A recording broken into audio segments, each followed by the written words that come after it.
Hi everyone, welcome back to our channel. Today we are going to verify superposition theorem. So this is the given network. We need to verify the superposition theorem. So how to verify the superposition theorem is very simple.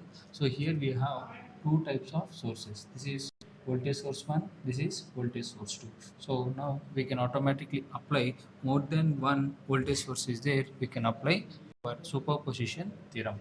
So first step, I will activate both the sources and I will find the current. Okay. So now first step is both the sources are active. Okay. So both 31 source and another 30 volt source are active. Both sources are activated. Okay. When both are activated, the process we are going to solve is so we are going to find the current in this branch. Okay. So now let us try to mark it as an unknown node Vx and assume the current in this branch as I1, the current in this branch as some I2, and the current in this branch as some I3. So in order to find the current, we need to find the resultant current of 500 ohm. Okay, so now try to apply nodal analysis. When you apply the nodal analysis is indirectly the application of Kirchhoff's current law at node Vx. Okay, so here you can see here there is no entering currents, all are leaving currents. Therefore, entering current is 0, the leaving currents are I1 plus I2 plus I3. So therefore 0 is equal to, we have the formula for current I is equal to V by R. So how to write down the current I1? The current which flows in this branch we need to write down. So how to write down the current? High potential minus low potential by R. So I1 is equal to Vx. So the current is leaving terminal is how much? Minus 30 divided by R. R value is how much? 1000 plus. How to write down the current which flows in this branch is Vx minus 0 by 500. Okay. So Vx minus 0 divided by 500. How to write down the current which flows in this branch, which is nothing but current I3. So how to write down this current? This current we can write down it as a Vx minus 30 divided by 2000 ohm. Okay. Now let's try to find the Vx value. You can see here these are in negative. When you move to left hand side, this is 30 by 1000 and this term also, which is 30 divided by 2000 is equal to, we are going to take Vx as an common term. Okay, so when you take Vx as an common term, then we are going to get 1 by 1000 plus 1 by 500 plus 1 by 2000. So like this we are going to find. So just substitute in your calculator, then the value of Vx you are going to get as 12.8 volts. Okay, so now but I require the current which flows in the branch I2. So this current I2 which flows in 500 ohm resistor is equal to, how to write down the current I2, which is nothing but Vx minus 0 divided by 500. So this is 12.8 minus 0 divided by 500. So you are going to get it as 25.6 milliampere. Okay, so you can substitute directly and you can verify your KCL also, it will be verified. Now successfully we find the current I2, which is nothing but whenever the source 1 and source 2 is activated. So in the second case we are going to solve the same problem. So just activate it. So V1 we are deactivating and V2 we are activating. So now only second source is activated. This is nothing but the second source which we are activating. So now V1 is 0. So when V1 is 0, it will be it will be shown as V1 is equal to 0.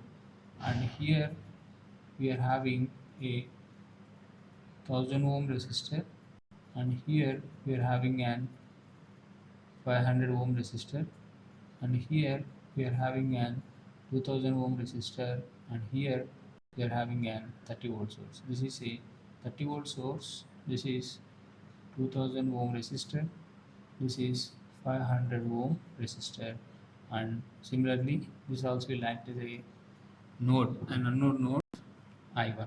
So let's try to mark the same currents. This is I1, this is I2, and this is I3. Now you see here, similarly apply nodal analysis. Apply nodal analysis is indirectly the application of Kirchhoff's current law at node Vx. Okay, so apply the KCL.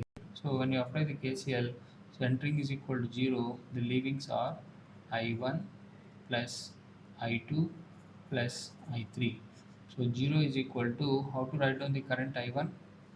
So the current I1, we can write down it as current I equal to V by R.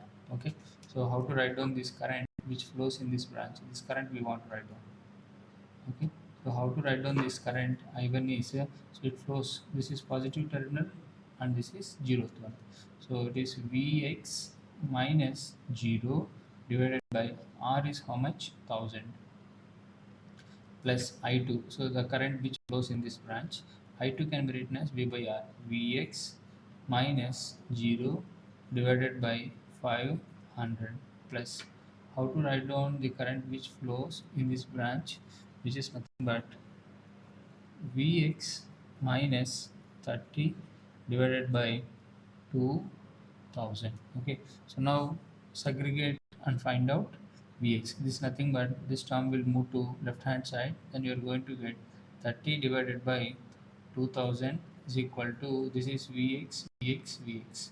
So Vx as a common term, then you are going to get 1 by 1000 plus 1 by 500 plus 1 by 2000.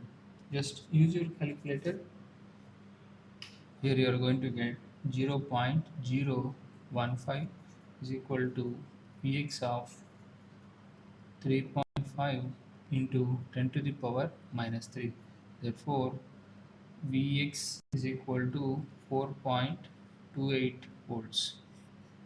Okay, so this is the, so therefore we require the current I2.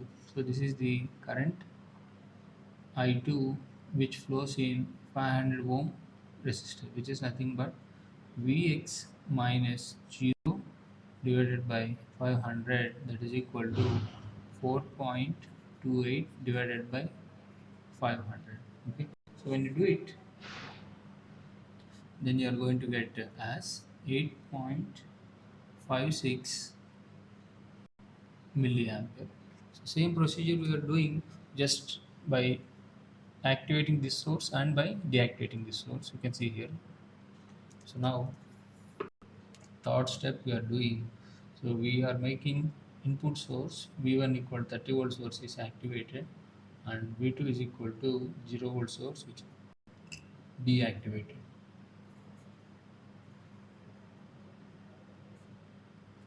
And when you see here the same circuit you did right, V1 is 30. Okay, so this is a 30 volt source, and this is a 1000 ohm resistor, this is a 500 ohm resistor, this is a, this source is deactivated, therefore this will be acting like a short circuit. V2 equal to 0, 1000, 2000, this will be the node Vx. Okay, so now let's try to mark the currents.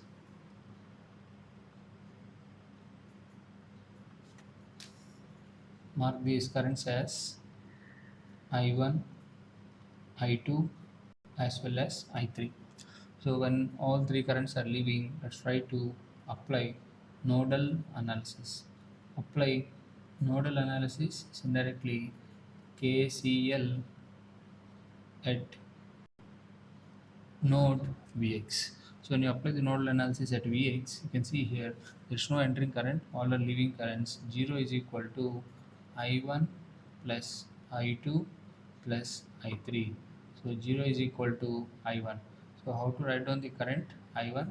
So this we can write down it as Vx minus 30 divided by 1000. And how to write down the current I2?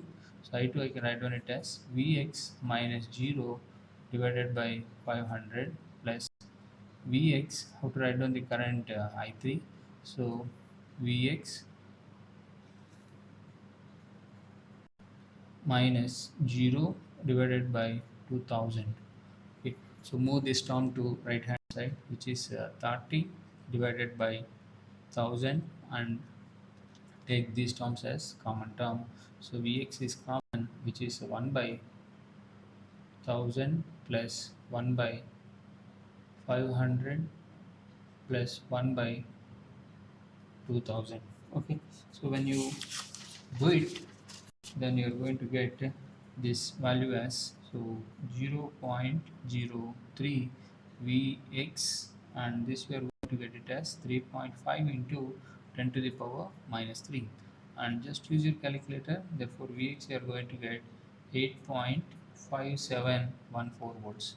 I require the current I2, which is nothing but the current across 500 ohm resistor, is equal to Vx minus 0. So this is nothing but Vx minus 0 divided by 500.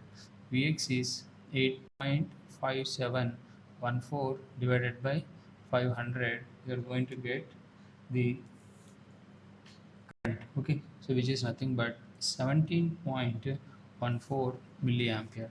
So how to verify the superposition theorem is very simple.